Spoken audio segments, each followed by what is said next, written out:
Chapter 1. The bride. The Shasith council chamber smelled of wax and old blood, candle smoke, and fear dressed up as tradition. Elena stood before the 12 robed figures, her hands clasped so tightly her knuckles had gone white. She was 18 years old. She had never killed anyone. She had never wanted to rule anything. And yet here she was, being told she would marry a dying king. The Alpha King has 3 months, Counselor Thorne said, his voice flat as stone. Perhaps less. The curse is consuming him. Without an heir, without a bond to anchor him, the northern house will fall. And when it falls, the covenant shatters. Every pack, every bloodline, every human settlement under our protection will be exposed to the feral clans. Elena's mouth was dry. She had heard the stories. The feral clans were vampires who had broken their oaths, abandoned the old laws, and fed without consent. They left villages empty. They turned humans into mindless thralls. The covenant, the ancient treaty between the 5 vampire houses and the mortal territories, was the only thing standing between civilization and chaos. Why me?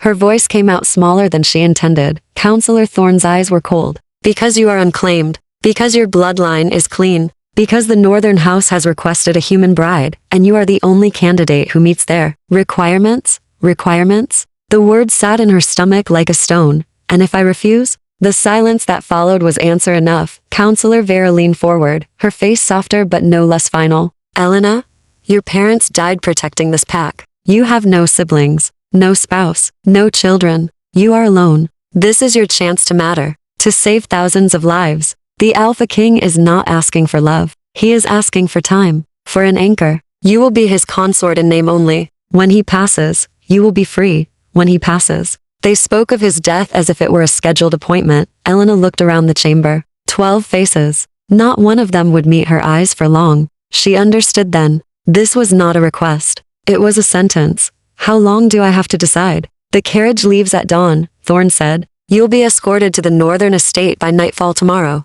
The bonding ceremony will take place within the week. Her chest tightened. That's not a decision. That's a command. It's survival, Thorne replied. For all of us. The carriage was black lacquered wood reinforced with iron, the kind used to transport prisoners or precious cargo. Elena sat inside with a single attendant, a stern woman named Maris, who had been assigned to prepare her for what was coming. The road north was long and winding, cutting through forests that grew darker and denser the farther they traveled. Tell me about him, Elena said. Breaking the silence, Maris didn't look up from the embroidery in her lap. The Alpha King? Yes. What do you want to know? Is he cruel? Maris's needle paused. He is dying. That's not an answer. The older woman set down her work and finally met Elena's gaze. He is the oldest living vampire in the northern house. Some say he is over 400 years old. He has survived wars, betrayals, and 2 attempts to overthrow the covenant. He is feared, respected, and utterly alone. The curse came for him 3 years ago, a blood debt called in by a rival house. It eats him from the inside. Every night, it takes more of his strength. He can barely feed now. He can't hold sunlight wards. He is dying, Elena, and he knows it. Elena's throat felt tight. Then why marry at all? Because the bond might slow the curse. Because House Law requires an heir, even if he cannot sire one. Because if he dies without a consort, the northern house collapses, and the ferals will burn everything. Maris picked up her needle again. You are not marrying a man. You are marrying a symbol. A last desperate act to hold the line. Elena turned to the window. Outside, the trees were skeletal, their branches clawing at the sky. The light was fading fast. What if I run? Maris didn't flinch. Then the council will find you, bind you, and deliver you in chains. And the Alpha King will know you came in willingly. It will humiliate him. It will weaken his house, and the ferals will see blood in the water. Elena closed her eyes. She thought of her parents, of the small cottage they had lived in before the fire, of the way her mother used to hum while braiding her hair, of the way her father used to carve wooden birds and leave them on her windowsill. They had died protecting the pack. And now the pack was asking her to do the same. She opened her eyes. The road ahead was dark. Tell me his name, she whispered. Maris looked at her for a long moment. Then quietly she said, Cale. His name is Cale Theron Ashmore. And he has not spoken his own name aloud in 30 years. Elena's hands trembled in her lap. She did not cry. She had learned long ago that tears changed nothing. The carriage rolled on, carrying her toward a dying king, a crumbling house, and a fate she had never chosen. The forest closed in around them like a mouth, and the last light of day bled away into shadow.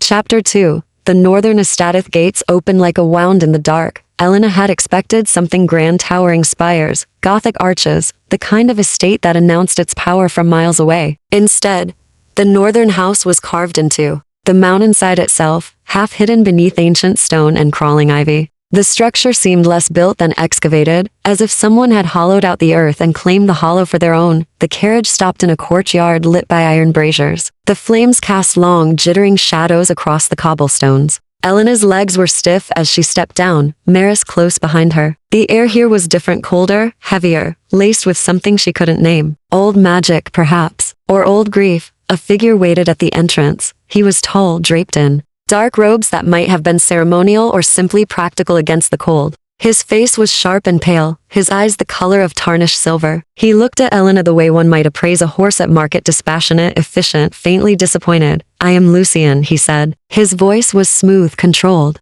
"Steward of the northern house. You will follow me." Elena opened her mouth to respond, but he had already turned away. Maris gave her a small, warning look. "Do not argue. Not here." They followed him inside. The halls were vast and silent, lit by candles set into iron sconces. The stone walls were bare except for faded tapestries depicting battles Elena didn't recognize, figures locked in combat, cities burning, a sky torn open by something that looked like claws. The air smelled of beeswax and dust and something faintly metallic. Blood, old blood. Lucian did not speak as he led them deeper into the estate. They passed closed doors, empty chambers, and hallways that branched off into darkness. Elena saw no servants, no guards, no sign of life except the three of them and the flickering flames. "Where is everyone?" she asked.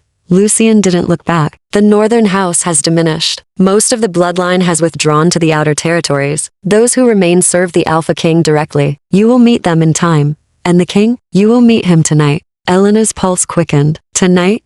The bonding ceremony requires preparation. You will be bathed, dressed, and instructed in the protocols. The king does not tolerate incompetence or ignorance. You will learn quickly, or you will embarrass yourself and your council." Maris's hand found Elena's elbow, a silent warning to stay calm. They stopped before a heavy wooden door. Lucian pushed it open to reveal a chamber that was surprisingly warm. A fire burned in the hearth, and a deep copper tub had been filled with steaming water. Laid out on the bed were garments Elena had never seen before, dark silk, embroidered with silver thread, cut in a style that predated anything in her village by centuries. "You have 2 hours," Lucian said. "Maris will instruct you. Do not be late." He left without another word, the door closing behind him with a resonant thud. Elena stood frozen in the center of the room. Her chest felt tight, her hands felt cold. This was real. This was happening. Maris moved briskly, lighting more candles, testing the water temperature. "Come.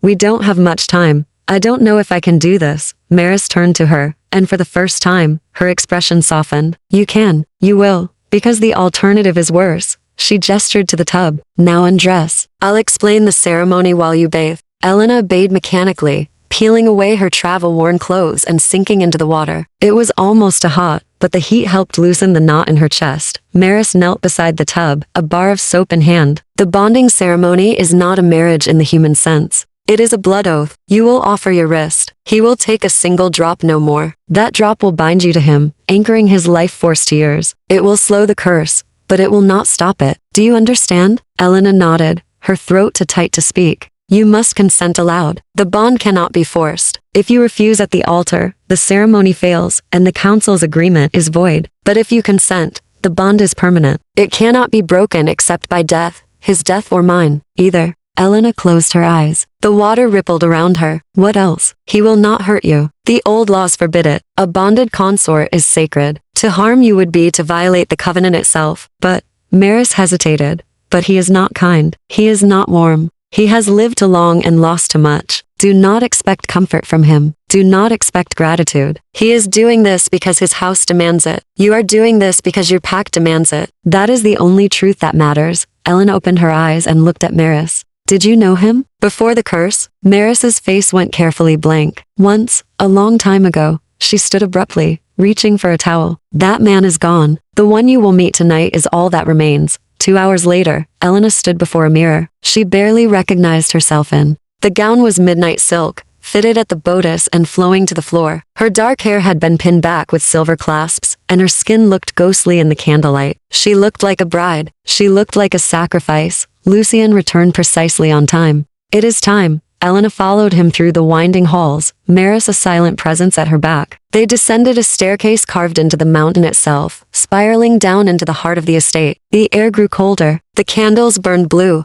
At the bottom was a chamber lined with black stone. At its center stood a dais, and on the dais was a chair, a throne, really carved from a single piece of obsidian. And in that chair sat a man. He was utterly still. His hair was dark, shot through with silver at the temples. His face was angular, beautiful in the way a blade is beautiful, sharp, cold, and dangerous. His eyes were closed, his hands resting on the arms of the throne. He looked like a corpse dressed for a funeral. Lucian stopped at the edge of the chamber. "My king, the bride has arrived." For a long moment, nothing happened. Then the man's eyes opened. They were black, not brown, not dark gray black, like the sky between stars. And when they fixed on Elena, she felt the weight of centuries pressing down on her chest. He did not smile. He did not speak. He simply looked at her as if she were the last thing in the world he wanted to see. Chapter 3.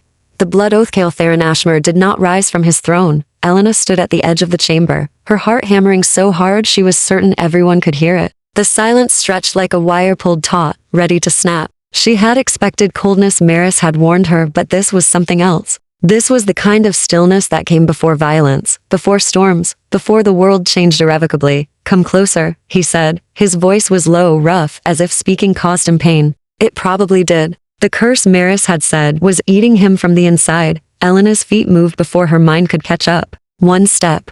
2, 3. The black stone floor was smooth beneath her slippers, worn down by centuries of footsteps. She stopped at the base of the dais, her hands clasped in front of her to keep them from shaking. Cale's gaze moved over her slowly, cataloging, assessing. She felt stripped bare under that stare, as if he could see every fear, every doubt, every desperate wish to be anywhere but here. "You're younger than I expected," he said finally. Elena lifted her chin. "I'm 18. Old enough to make this choice." Choice. The word came out like a bitter laugh. "Is that what they told you? That this was a choice?" She didn't answer. They both knew the truth. Cale leaned forward slightly, his elbows resting on his knees. The movement seemed to cost him. His jaw tightened, and for just a moment, she saw pain flicker across his face before he locked it away. "Do you know what you're agreeing to?" he asked. "I know the bond will slow your curse. I know, it might buy your house more time. That's not what I asked." His black eyes pinned her in place. "Do you know what it means to be bound to something dying? To feel it draining you day by day, until there's nothing left?"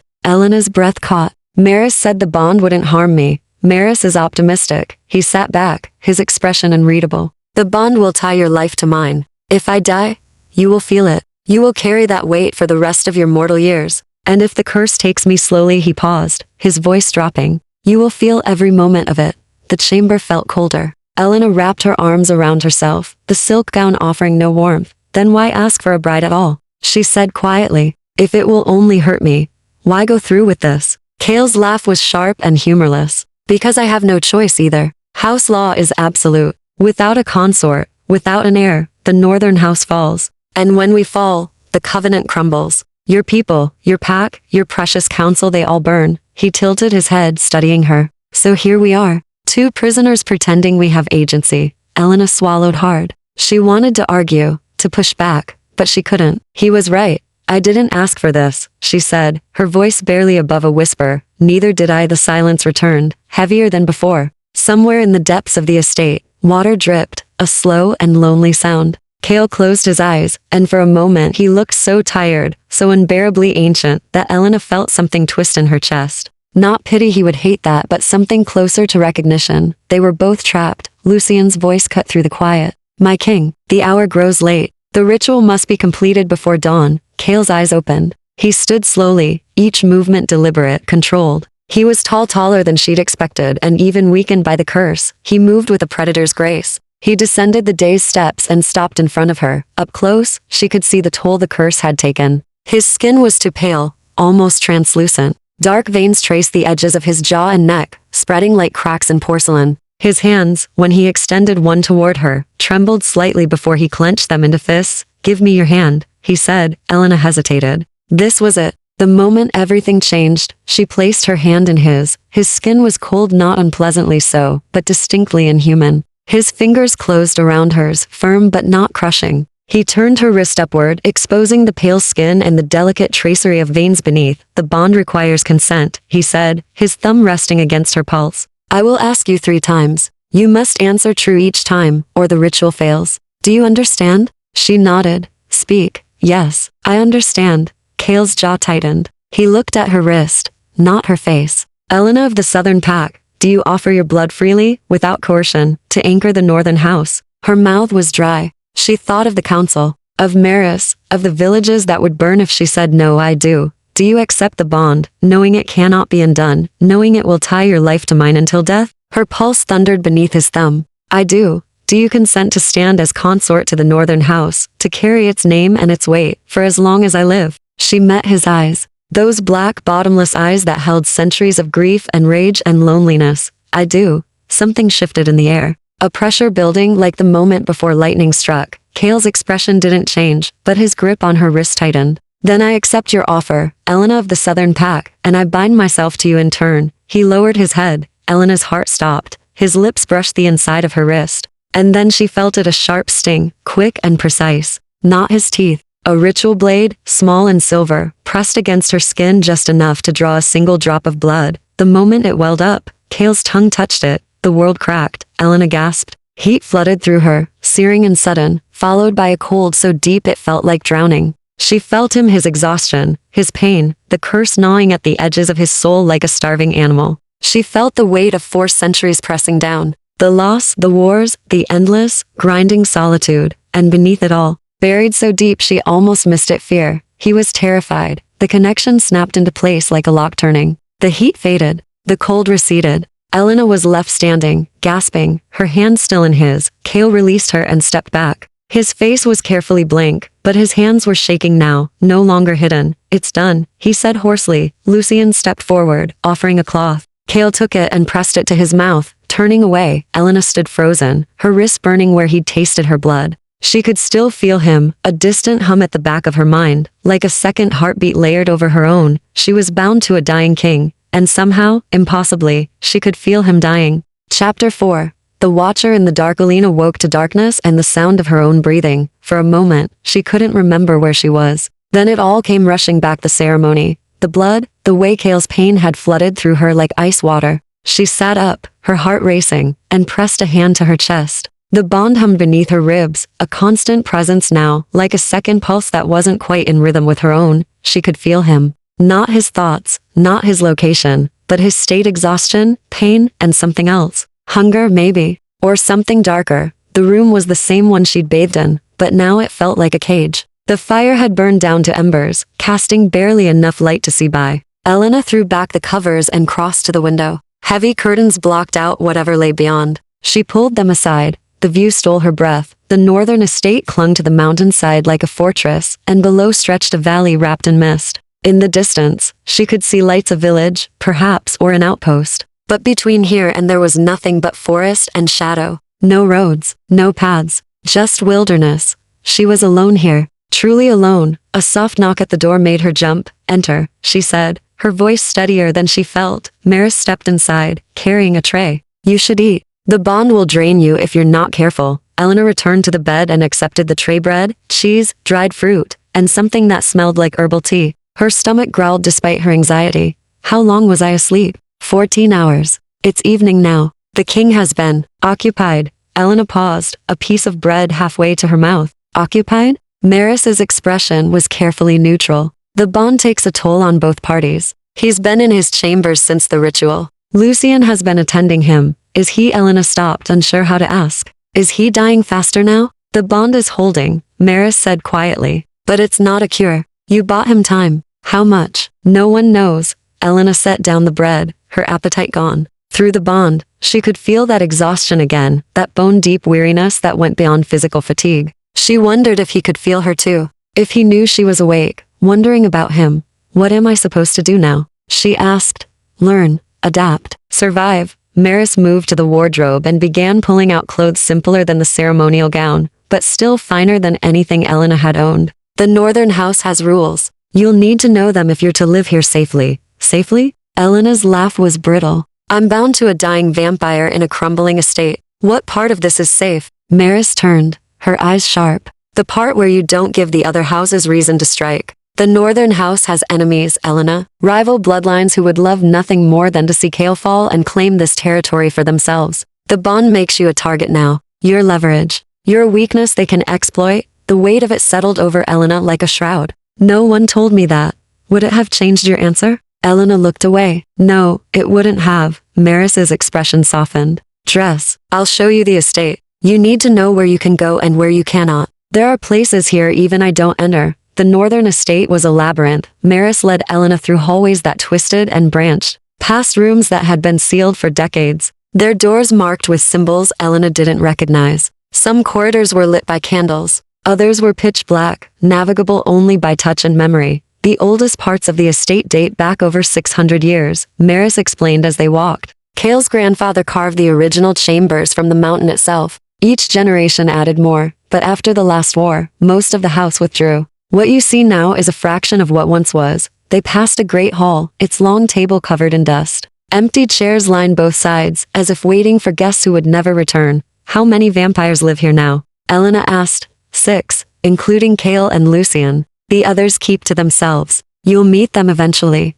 but don't expect warmth. They see you as a temporary solution to a permanent problem. Elena's chest tightened. And Kale, how does he see me? Maris didn't answer immediately. They stopped before a set of double doors carved with intricate patterns, wolves and ravens intertwined, circling a moon. This is the library, Maris said. You're permitted here. In fact, I suggest you spend time here. Knowledge is your best weapon now. You didn't answer my question. Maris met her eyes. I don't know how he sees you, Elena. I'm not sure he knows either. Kale hasn't had a companion in over a century. He doesn't trust easily, and he doesn't let anyone close. The bond forces proximity, but it doesn't create affection. That's something you'll have to navigate on your own. She pushed open the library doors. The room beyond was vast, lined floor to ceiling with books, scrolls, and manuscripts. A fire burned in a massive hearth, and scattered throughout were reading nooks with worn chairs and tables covered in half-open volumes. It smelled of old paper and wood smoke, and sitting in one of those chairs, bathed in firelight, was Kale. He looked up as they entered. His expression was unreadable, but Elena felt a flicker of something through the bond. Surprise, maybe, or annoyance. I thought you'd sleep longer, he said. Elena's pulse quickened. I'm not used to sleeping through the day. You'll need to adapt. The northern house keeps night hours. Sunlight is problematic for most of us. Maris stepped forward. I was showing her the estate, my king. I'll leave you both to stay. Kale's voice was firm. He looked at Elena. Sit. It wasn't quite a command, but it wasn't a request either. Elena crossed to a chair near the fire, acutely aware of his gaze tracking her every movement. Maris remained by the door, silent and watchful. Kale set aside the book he'd been reading. The bond will feel intrusive at first. You'll sense my emotions, my physical state. I'll sense yours. It fades with time, becomes background noise. But for now, it's loud.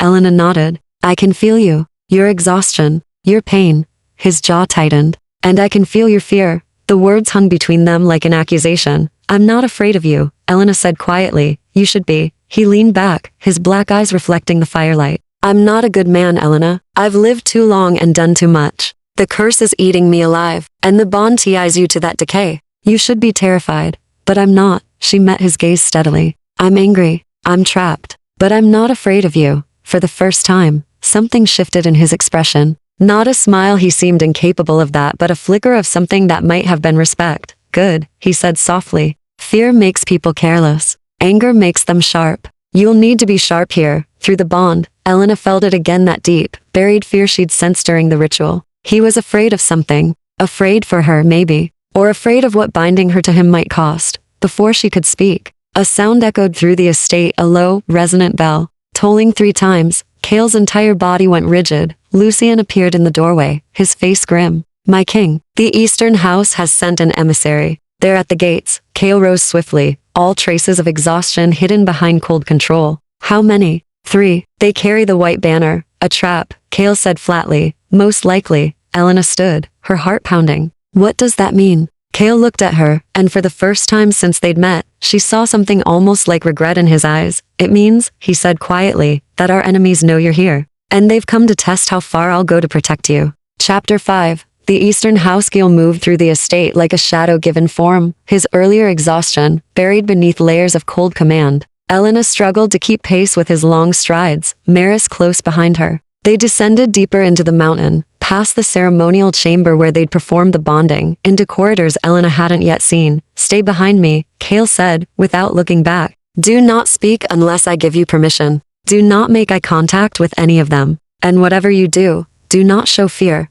What do they want? Elena asked. To assess our weakness. To see if the rumors are true that I've bound myself to a human in desperation. He stopped at a junction where Lucian waited with two other vampires Elena hadn't met. Both were armed, she noticed. Silver blades at their hips. Kale gestured to them. Silas, Vivian, you'll flank the doors. If they move against us, you know what to do. The male vampire Silas nodded grimly. It would be our pleasure, my king. Vivian's eyes flickered to Elena with something like pity before she turned away. They continued down a final corridor that opened into a receiving hall. It was smaller than the Great Hall, but no less imposing, with vaulted ceilings and walls carved with the history of the Northern House. At the far end, three figures waited. Elena's breath caught. The Eastern House vampires were nothing like Kale, where he was dark and controlled. They were vibrant and dangerous in an entirely different way. The leader was a woman with hair like spun copper and eyes that gleamed gold in the torchlight. She wore crimson silk that seemed to move of its own accord.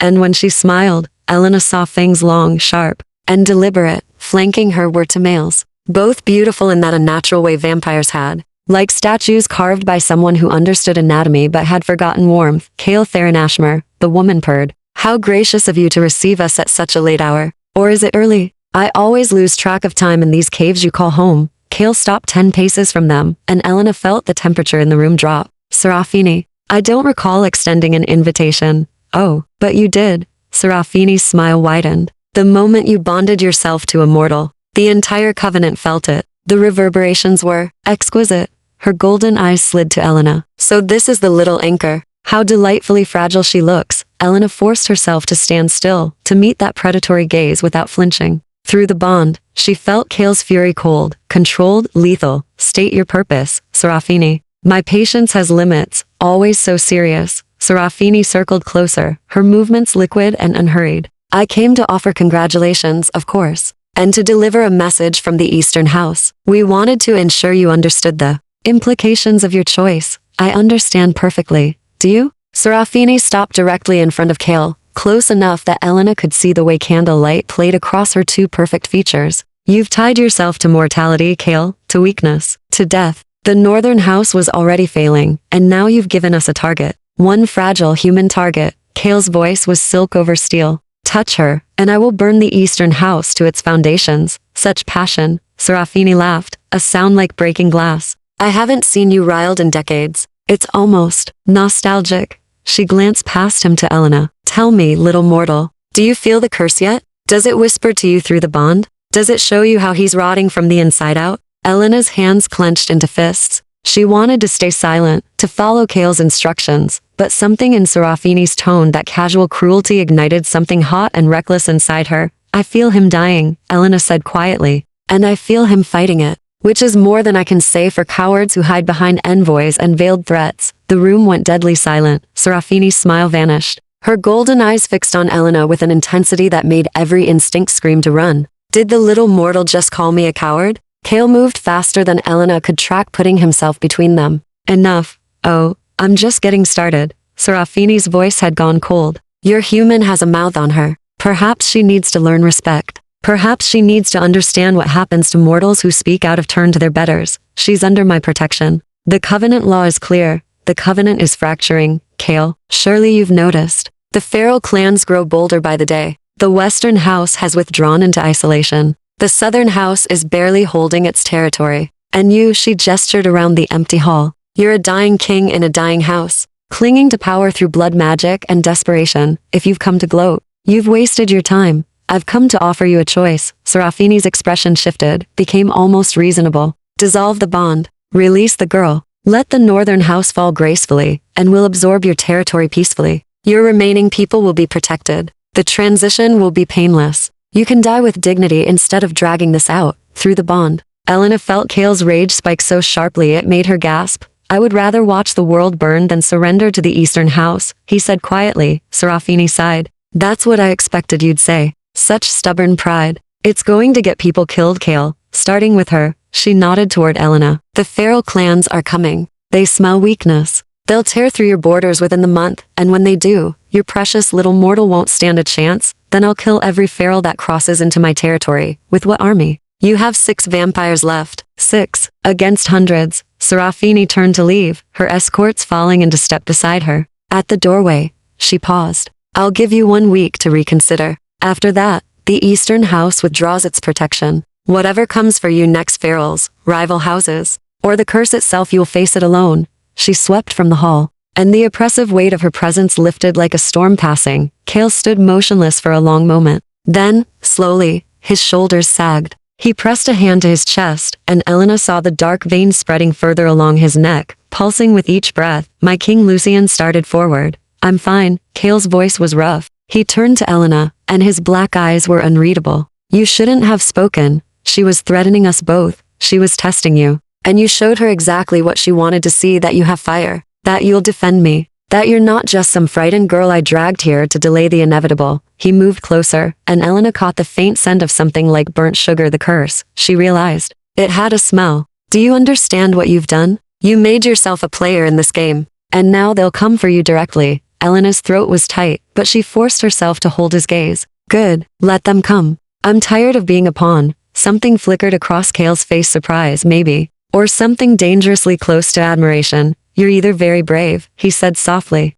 or very foolish. Can I be both? For the first time since she'd met him, Cale's lips twitched. Not quite a smile, but close. Then the moment shattered as he staggered, catching himself against the wall. The dark veins on his neck blazed brighter, and through the bond, Elena felt it, a wave of agony so intense it drove her to her knees. Cale. She reached for him without thinking. Don't, but it was too late. Her hand touched his arm, and the bond flared. For one terrible second, she felt everything. The curse eating through him like acid. The centuries of loneliness. The weight of watching everyone he'd ever cared for turn to dust. And beneath it all, that fear again, not of death, but of failing. Of letting his house fall. Of dragging her down with him. Then Lucien was there, gently pulling her back. He needs to feed. The confrontation drained him. Elena watched, helpless, as they supported Cale from the hall. He didn't look back. Through the bond, his pain echoed like a wound that wouldn't close. Chapter 6. The feed. Angelina paced her chambers like a caged animal, the bond thrumming with Cale's pain.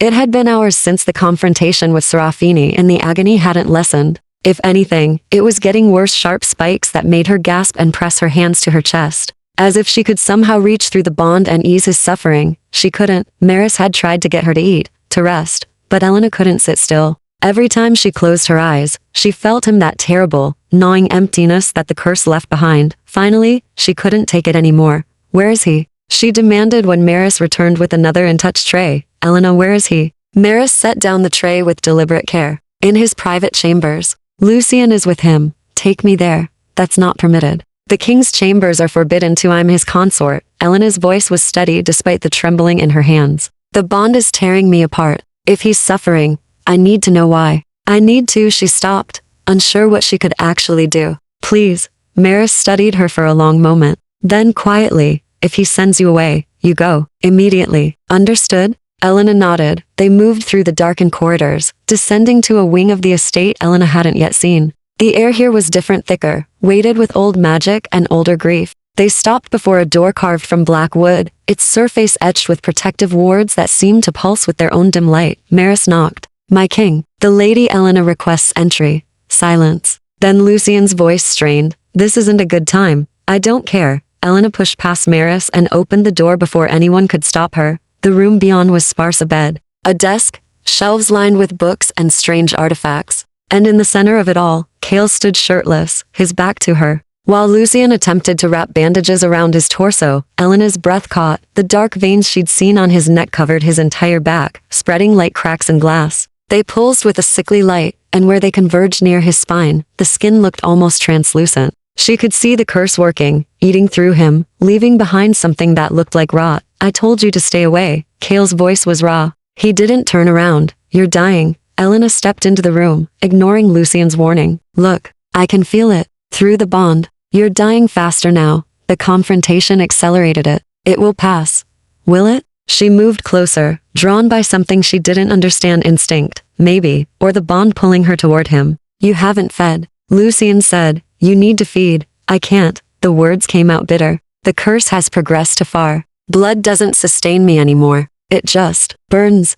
Elena's mind raced. Then what do you need? Time, which I don't have. Cale finally turned to face her, and she saw how much the confrontation had cost him. His face was gaunt, his black eyes sunken. The dark veins traced his cheekbones, his jaw disappearing beneath the bandages Lucian had managed to wrap. You should go. This isn't something you need to witness. I'm already witnessing it. Through the bond, remember? I feel every, she gasped as another spike of pain lanced through her chest. Every moment of it. Cale's expression shifted. Guilt, maybe. Or regret. I'm sorry. I didn't know the bond would affect you this strongly. Stop apologizing and tell me how to help. You can't help. No one can. The curse is a blood debt, called in by an enemy I wronged centuries ago. It can't be lifted. It can only be endured until it runs its course, which means until you die. He didn't deny it. Elena looked at Lucian. There must be something. Some way to slow it down, to give him strength. There is one way, Lucian said quietly. He glanced at Cale, but he refuses.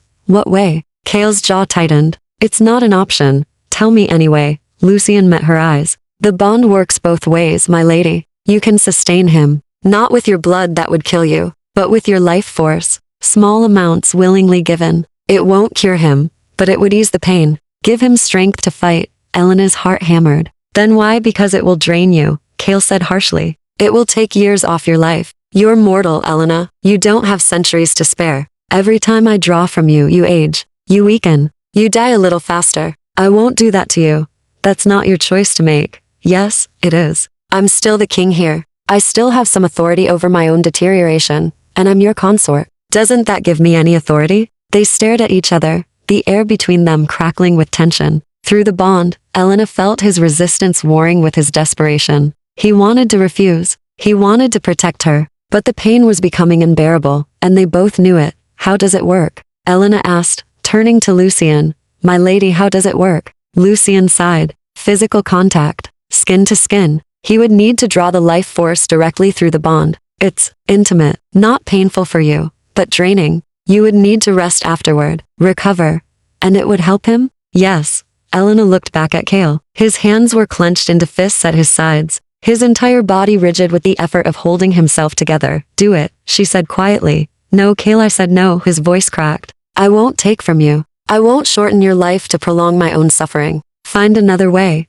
There is no other way. Elena closed the distance between them, standing so close she could feel the unnatural cold radiating from his skin. You're in agony. I can feel it. Every second, every breath. If I can ease that, even for a little while, why wouldn't I? Because you'll regret it. Because eventually, you'll resent me for it. Because I've taken too much from too many people, and I won't. He stopped, his breathing ragged. I won't do that to you. Elena reached up and placed her palm flat against his chest, just above his heart. He flinched, but didn't pull away. Through her hand, through the bond, she felt the curse writhing beneath his skin, felt his heart struggling to beat against its weight. I'm choosing this, she said softly. Not the council, not house law, me. I'm choosing to help you. Please, let me. Cale's black eyes searched hers, looking for doubt, for fear, for any reason to refuse. But all he saw was determination. His hand came up slowly, covering hers. His touch was cold but gentle. Once we start, he said hoarsely, the bond will deepen.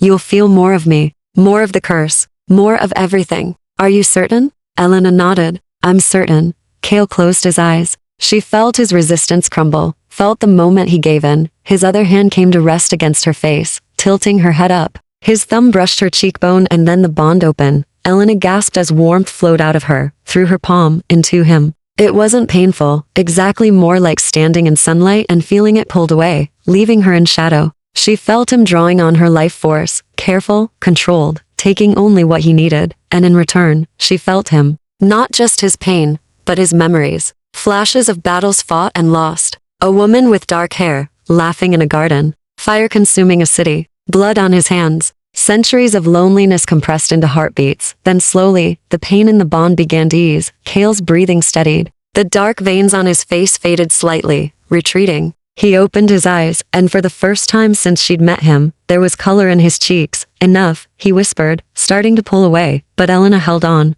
A little more, Elena, a little more. He drew again, and she felt the last of the immediate agony drain away, leaving him stable. Exhausted but stable. When he finally released her, Elena swayed. Cale caught her immediately, one arm around her waist, supporting her weight. "I told you," he said, but there was no anger in his voice. Only guilt. And something else. Something softer. "Worth it," Elena murmured. Her legs felt like water. Cale lifted her effortlessly and carried her to his bed, setting her down on the dark covers. "Rest. You need to recover. Stay," she said, catching his wrist. "Please." He hesitated. Then slowly, he sat on the edge of the bed, still holding her hand. Through the bond, for the first time, she felt something other than pain, gratitude. Chapter 7. The Seagalina woke to screaming. She bolted upright in Cale's bed, disoriented and still weak from the feeding. The room was dark except for dying embers in the hearth, and for a moment she thought she'd dreamed it. Then it came again, a high, keening wail that cut through the stone walls like a blade. Cale was already moving, pulling on his coat with swift, economical movements. His face was harder than she'd ever seen it,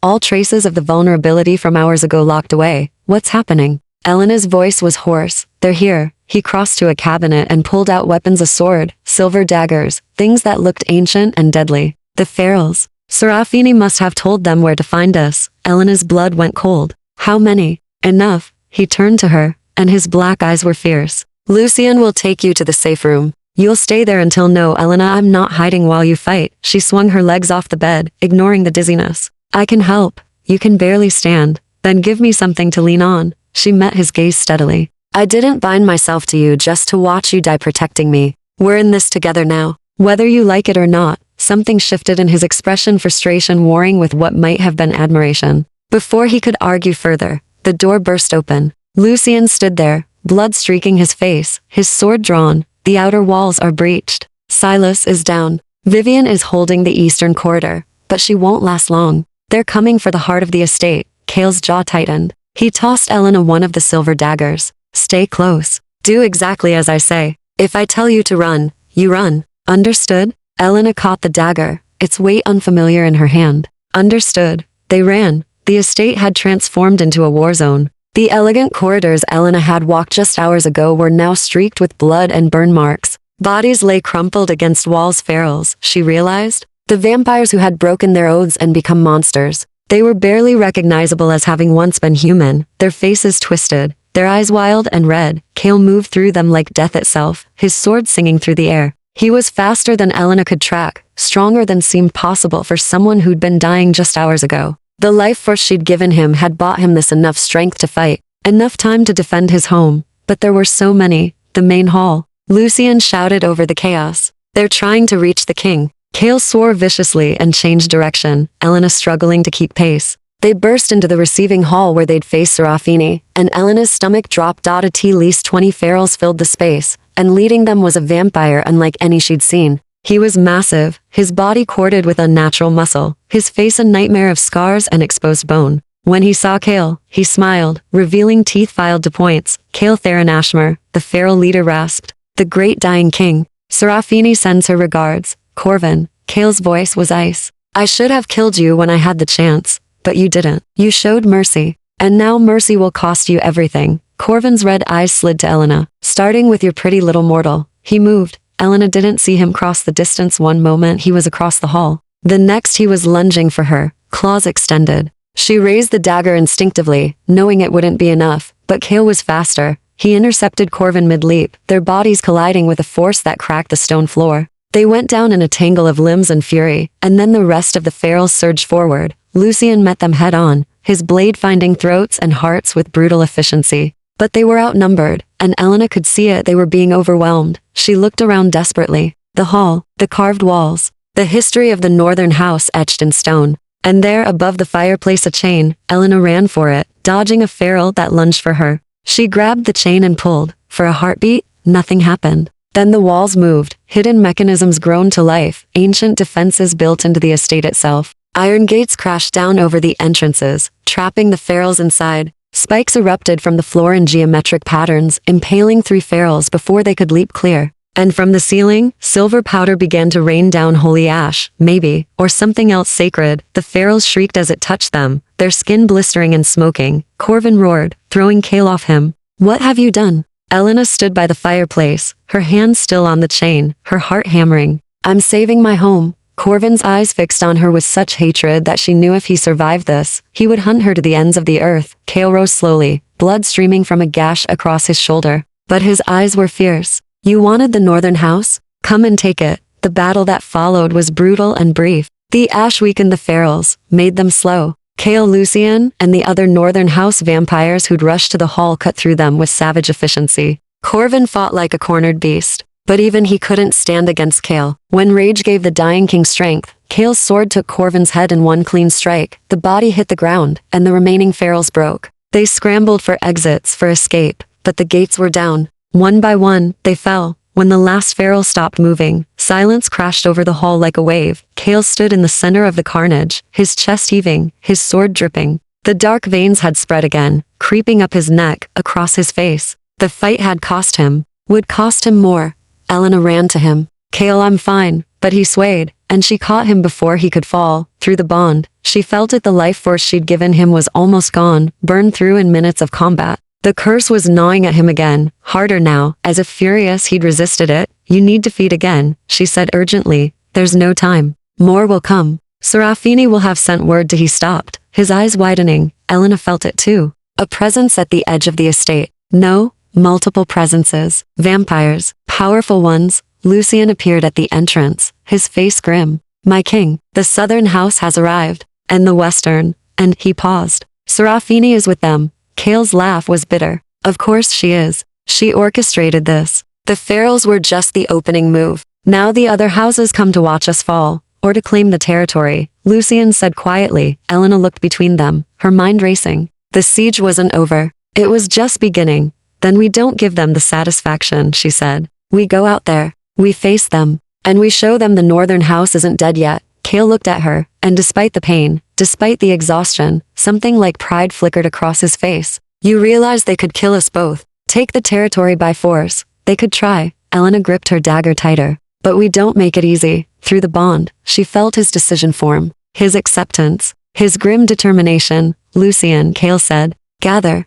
Everyone's still standing. We meet them at the gates. My king, that's an order. Lucian bowed and disappeared. Kale turned to Elena, his hand coming up to cup her face. His touch was cold again, the warmth she'd given him almost gone. If this goes badly, it won't. If it does, he continued, his black eyes holding hers, the bond will break when I die. You'll be free. The council will take you back. You'll have your life. I don't want my life without. Elena stopped, the words catching in her throat. Without what? Without him? How had that happened? When had this dying king become something more than a burden, more than a curse? When had he become hers to lose? Kale's thumb brushed her cheek. You were supposed to be an anchor, a solution to a political problem. I didn't expect, neither did I. They stood there for a moment, surrounded by bodies and blood, the weight of what was coming pressing down on them both. Then Kale lowered his hand and stepped back. Come, let's face our fate together. They walked toward the gates, toward the gathered houses, toward whatever ending waited for them in the dark. Chapter 8. The gathering of house-ish gates of the northern estate stood open like a mouth waiting to swallow them whole. Elena walked beside Kale through the blood-soaked courtyard, her dagger still clutched in one hand, her other hand steadying him when he stumbled. He wouldn't admit the pain, but she felt it through the bond, a constant, grinding agony that the brief feeding had only temporarily eased. Behind them came what remained of the northern house. Lucian, his face set in grim determination. Vivian, limping but alive, her silver blade still drawn. Silas, who'd somehow survived despite Lucian's earlier report, his arm bound in makeshift bandages. And 3 others Elena barely knew, the last of an ancient bloodline, standing together against the dark, 7 vampires. That was all that remained to face. 3 gathered houses, beyond the gates, torches burned in a wide circle. Vampires stood in formation, organized by house. Elena's breath caught at the sheer number of them, 50, maybe more. The eastern house in their crimson and gold, the southern house in deep purple. The western house in silver and black, and at the center, like a queen surveying her conquests, stood Serafini. Kale, she called out, her voice carrying across the distance. How kind of you to come out and greet us. I worried we'd have to dig you out of your mountain. Kale stopped at the threshold of the gates, forcing them to come no closer without invitation. A small power play, but Elena understood its significance. This was still his territory, his domain. You orchestrated this, Kale said flatly. The ferals, the attack, all of it. Orchestrated is such a strong word. I merely suggested to Corvin that the northern house might be vulnerable. That a dying king and his mortal bride would be easy prey. Serafini's smile was razor sharp. I was wrong, it seems. You still have some fight left in you. Enough to cut through you if you cross my threshold uninvited. Oh, I wouldn't dream of it. That would violate the covenant, and we all know how seriously you take the old laws. She gestured to the vampires flanking her. Allow me to make introductions. Lord Cassius of the Southern House, Lady Morrigan of the Western House. We've come to discuss the future of the Northern Territories. A male vampire stepped forward. Cassius, tall and dark-skinned, his eyes the color of amber. King Kale, we bear you no ill will, but the situation has become untenable. The ferals grow bolder. The covenant weakens. Your house is failing, and when it falls completely, the resulting chaos will endanger us all. So you've come to pick over the corpse before it's cold. Kale said, we've come to offer solutions. This from Morgan, a woman with white blonde hair and ice blue eyes. Her voice was softer than Serafini's but no less dangerous. Merge with one of our houses. Your people would be protected. Your territories would be defended. And you, she paused delicately, you could die with dignity, knowing your legacy continues. In other words, surrender. In other words, survive. Cassius moved closer to the gates, careful not to cross the threshold. We're not monsters, Kale. We remember what the Northern House once was. The battles you fought. The covenant you helped forge. But that was centuries ago. The world has changed. You can't hold these territories alone anymore. Through the bond, Elena felt Kale's conflict. Pride warring with pragmatism. Rage warring with exhaustion. He knew they were right. The Northern House was dying. But to surrender, to let everything his ancestors built crumble away, and what of my consort? Kale asked quietly. What happens to her in your solution? Serafini's smile widened. The mortal? She goes free, naturally. The bond breaks when you die. She returns to her pack.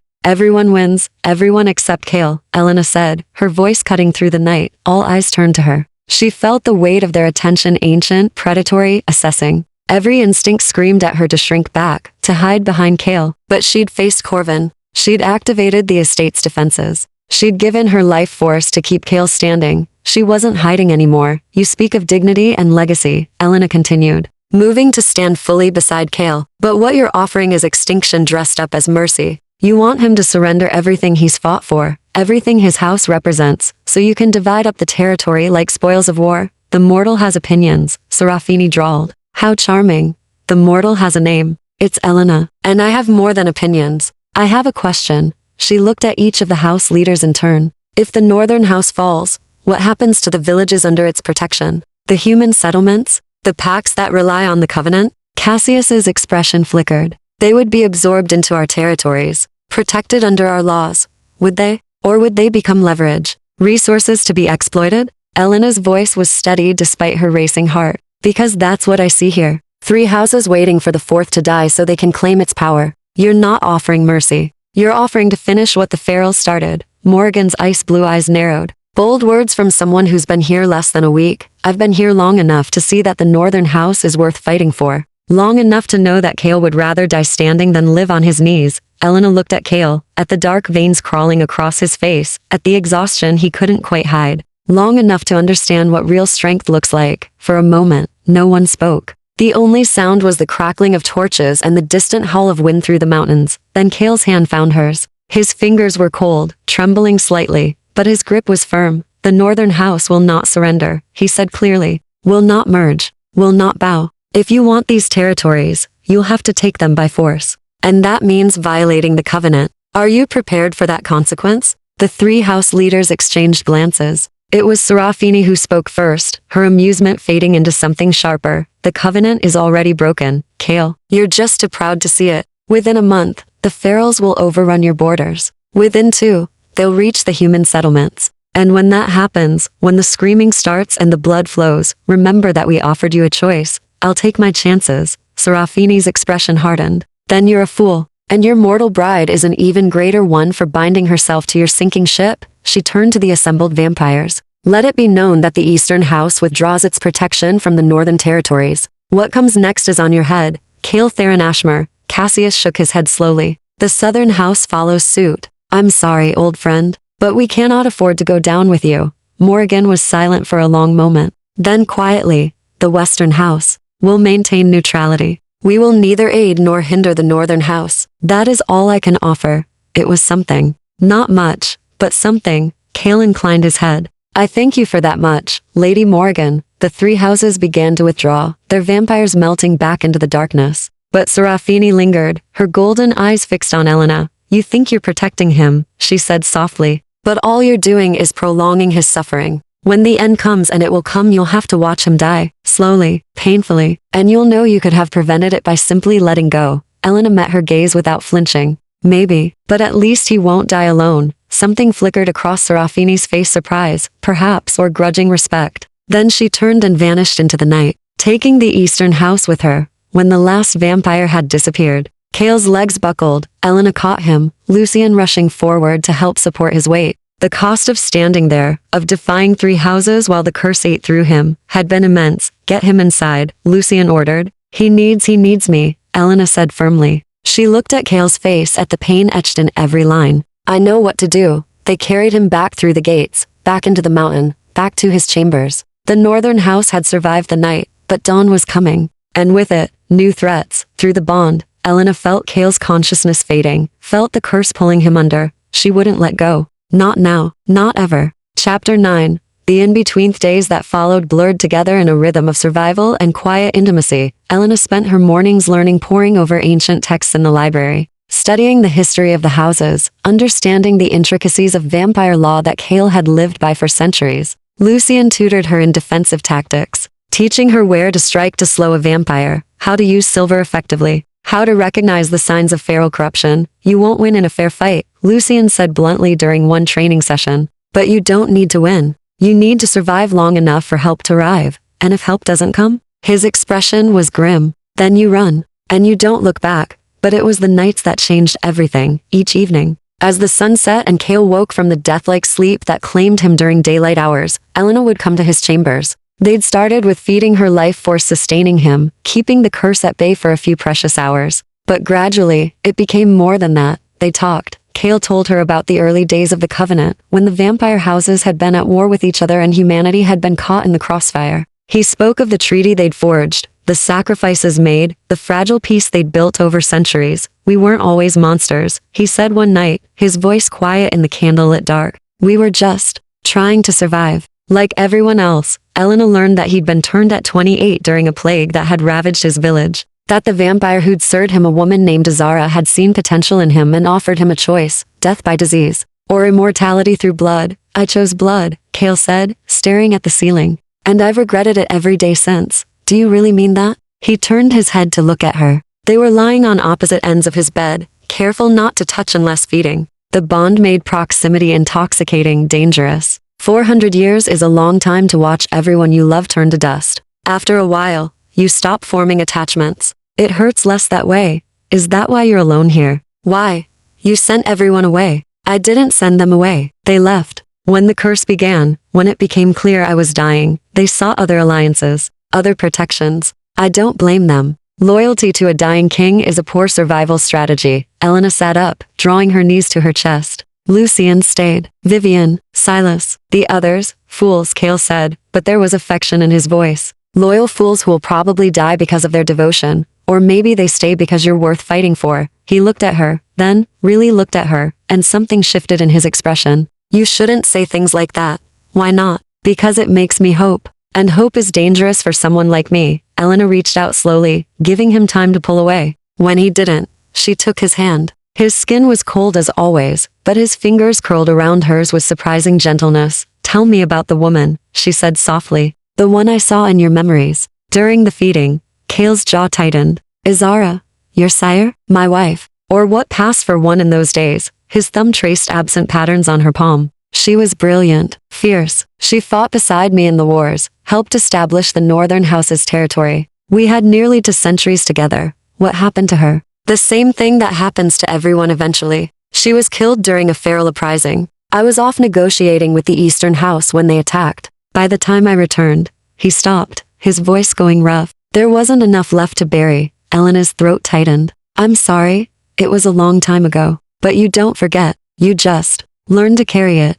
He met her eyes. I swore after that I'd never bind myself to anyone again. Never risk that kind of loss. And then the council sent you, and suddenly I had no choice. Do you regret it? The bond? Cale was quiet for a long moment. I regret that. It will hurt you when I'm gone. I regret that I can't give you the life you should have had. But do I regret knowing you? His hand tightened on hers. No, against all reason. No, something warm unfurled in Elena's chest, something that felt dangerously like affection, like trust, like the beginning of something that couldn't possibly work, but refused to die. Teach me, she said suddenly. Teach you what? Everything. The old laws, the rituals, the things that vampires know that humans don't. If I'm going to stand beside you, I need to understand your world. Kale studied her, then slowly nodded. All right, but fair warning, vampire politics make human politics look simple. Over the following nights, he taught her about blood oaths and how they bound vampires to their word with magical force, about the hierarchy within houses, how power was gained and lost, about feeding ethics, the sacred rule of consent that separated civilized vampires from ferals. A vampire can survive without killing, Kale explained. We take only what's freely given, only what the human can spare. It's not about the blood itself, it's about the life force within it. The willing gift sustains us far better than stolen blood ever could. Is that why the ferals are so destructive? Because they take without consent? Partly, but it's more than that. When you break that law, when you violate that boundary, something inside you breaks too. You become what humans always feared. We were parasites, monsters. Eventually, the curse of that violation twists you completely. Elena thought of Corvin, of his scarred face and filed teeth. Can they ever come back? The ferals? No, the corruption is permanent. That's why we have no choice but to destroy them. His expression darkened. And why Serafini's actions were so unforgivable. She essentially sentenced Corvin and his followers to death by pointing them at us. She used them as disposable weapons. She's going to come back, isn't she? With something worse, eventually. But not yet. She'll wait for the curse to weaken me further. Make her move when I can't possibly defend against it. He touched her face gently. Which is why you need to be ready to run when the time comes. We've been over this, Elena. His voice was firm. Promise me, when it becomes clear I can't win, you'll save yourself. She wanted to argue, wanted to insist she'd never abandon him. But the look in his eyes, the desperate plea beneath the command stopped her. I promise I'll do everything I can to survive, she said carefully. Not quite the promise he wanted, but close enough. Kale seemed to accept it. He pulled her closer, and she went willingly, curling against his side. Through the bond, she felt his heartbeat slow, irregular, struggling. The curse was always there, always gnawing. But in these quiet moments, it felt almost manageable. Tell me something true, Kale murmured into her hair. What do you mean? Something you've never told anyone. Something real. Elena was quiet, thinking. Then, I was relieved when the council chose me, for the sacrifice, because it meant I mattered. Even if it was just as a tool, as a solution to a political problem, I mattered. And I hadn't mattered to anyone since my parents died. Kale's arms tightened around her. You mattered to me, not as a tool. Not as a solution, just as you. Elena closed her eyes, letting those words sink in, letting herself believe them. Outside, dawn approached. Soon Kale would fall into his death-like sleep, and Elena would return to her own chambers. They would maintain the careful distance they'd established, the boundaries that kept this from becoming something neither could afford. But for now, in the dark between night and morning, they were just two people who'd found something unexpected in the midst of dying, something worth protecting. Something that might, against all odds, be called hope. Chapter 10.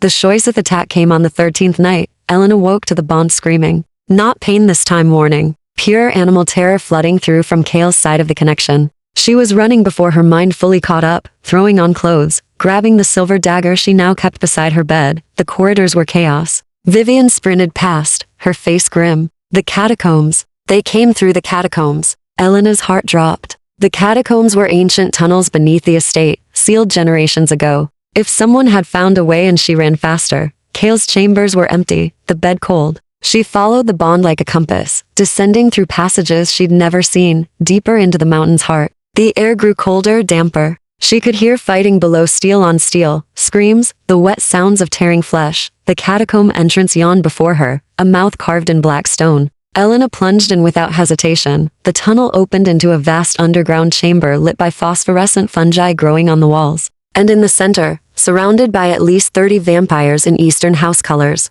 stood Kale. He was magnificent and terrible, his sword a blur of silver, his movements still graceful despite the curse eating through him. Bodies lay at his feet, but there were too many, always too many, and standing at the far edge of the chamber, watching with cold satisfaction, was Serafini. Elena, run. Kale's voice cracked across the space, but Elena saw what he couldn't. Lucian and Silas fighting at the northern entrance, being driven back. Vivian, bleeding from a dozen wounds, still standing, but barely. The northern house was being crushed, and suddenly Elena understood. This was the endgame. Serafini hadn't come to negotiate. She'd come to finish them.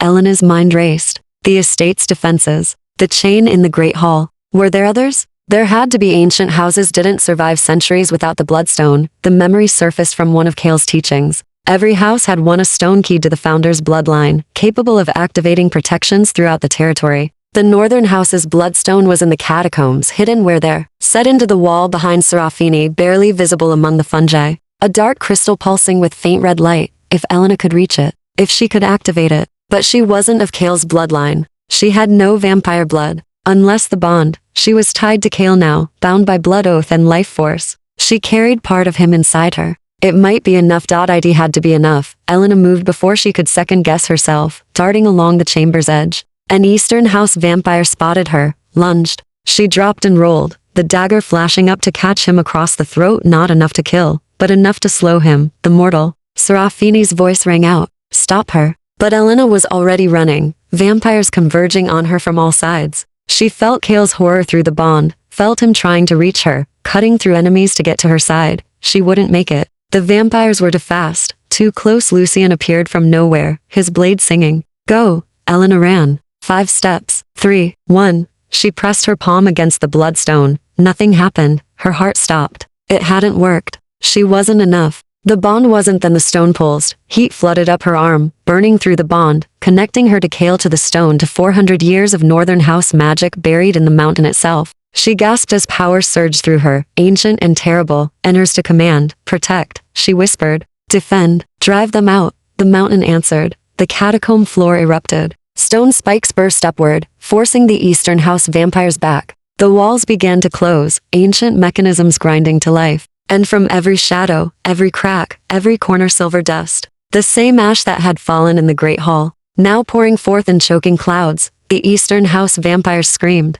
their skin blistering where the dust touched them. Retreat. Serafini's composure finally cracked. Fall back. They fled, scrambling for the tunnel entrances, abandoning their fallen. Within moments, only the Northern House remained, standing among the bodies and the settling dust. Elena slumped against the wall, her hand still on the bloodstone. Through the bond, she felt Kale's astonishment, his fierce pride, he was in front of her suddenly, his hands on her face, his black eyes searching hers. "How did you?" "The bond. I used the bond. I thought, I hoped." She couldn't finish. The adrenaline was fading, leaving her shaking. Kale pulled her against his chest, his arms tight around her. For a long moment, he just held her while the Northern House secured the chamber. "You saved us," he said finally, his voice rough. "Again. We saved each other." He pulled back to look at her, and Elena saw something in his expression she'd never seen before. Not just gratitude, not just respect, something deeper, something that made her breath catch. "I can't do this anymore," Kale said quietly. Elena's heart sank. "Do what?" "Pretend this is temporary. Pretend you're just an anchor, just a political solution." His thumb brushed her cheek. "Pretend I'm not falling in love with you." The words hung between them, impossible and inevitable. "Kale, I know. I'm dying. I have nothing to offer you except pain and grief. You should push me away. You should run while you still can. But I need you to know." He stopped, his jaw working. "I need you to know that these weeks with you have been the most alive I've felt into centuries. And if I have to die, I'm grateful it's with you beside me." Tears burned Elena's eyes. "You're not dying. Not if I have anything to say about it.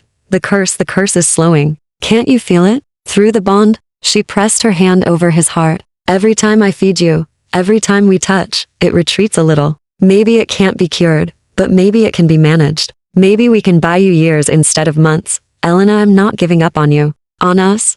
She met his eyes steadily. "I love you too. And I choose this. I choose you. Not because the council commanded it, not because of duty or obligation. Because when I'm with you, I feel like I finally have a home." Kale's control shattered. He kissed her, desperate, hungry, achingly gentle. Elena kissed him back, pouring everything into it. All her fear, all her hope, all her stubborn refusal to let him go. When they finally broke apart, Lucian was carefully not looking at them. "My king," he said, "we should secure the tunnels. Serafini will return with reinforcements." Kale's hand found Elena's. "Let her come. The Northern House stands. And this time, we'll be ready." 3 months later, Elena stood in the Great Hall, clean now, restored, and watched the sun set through the mountain's carved windows. The curse still gnawed at Cale, would probably always gnaw at him. But it had slowed to a manageable pace, held at bay by the bond and Elena's determination. Serafini hadn't returned. Word had spread about the failed attack, about a mortal who'd activated the bloodstone, about the northern house's unexpected resilience.